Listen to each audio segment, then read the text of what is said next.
उकालो उठाउन सक्नुहुन्छ? अब सक्नुहुन्छ। ल अब पहिला सुरुमा के गर्नुहुन्छ? Let's try. ह्यान्ड ब्रेकलाई माथि तान्ने। ह्यान्ड ब्रेक तान्ने। गुड। अब त्यसपछि ब्रेकलाई बिस्तारै बिस्तारै छोड्दै जाने। ब्रेकलाई बिस्तारै छोड्ने। गुड। यहाँ कर कर कर कर गर्दै आवाज आउँछ। बिस्तारै बिस्तारै बिस्तारै बिस्तारै। यदि गाडी पछाडि हट्न खोज्यो भने के गर्नुपर्छ? गाडी पछाडि हट्न खोज्यो भने ह्यान्ड ब्रेकलाई अझै माथिसम्म तान्नु पर्यो। गुड।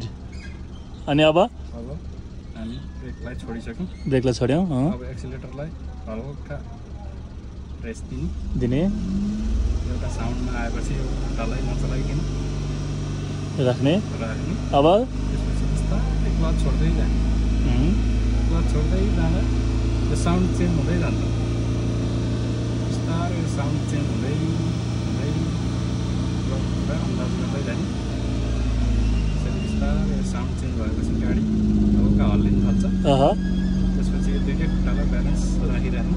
गुड। अनि ह्यान्ड ब्रेकलाई झार्दिने। तल झार्ने। एउटा हल्का क्लच दिन्छ। गुड। गाडी जाने।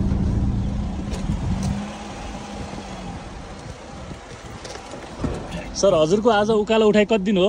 आज 8 दिन मेरो यो उकालो उठाइ पहिलो दिन हो। आज पहिलो दिनमै मजाले उकालो उठाउने तरिका बुझ्नु हो? एकदम सजिलो छ। सक्यो? एकचोटिमै सक्यो? एकैचोटिमा हो। हस् धन्यवाद। हस्। हजुरलाई अरू केही भन्नु छ ड्राइभिङको बारेमा? यो बिएमके ड्राइभिङ सेन्टरमा मैले फेसबुकबाट हेरेर आएको हुँ। मलाई अरू रिकमेन्डेसन पनि थिएन। मैले यही राम्रो हुन्छ भनेर आएको। आज 8 दिनमा मैले उकालो ओह्रालो सबै कुरा लगभग सिकिसकेको छु। अब ट्रायलको निम्ति फुल फेजको सिक्न बाँकी छ। यो पनि 2-4 दिनभित्रै हुन्छ होला भन्ने आश।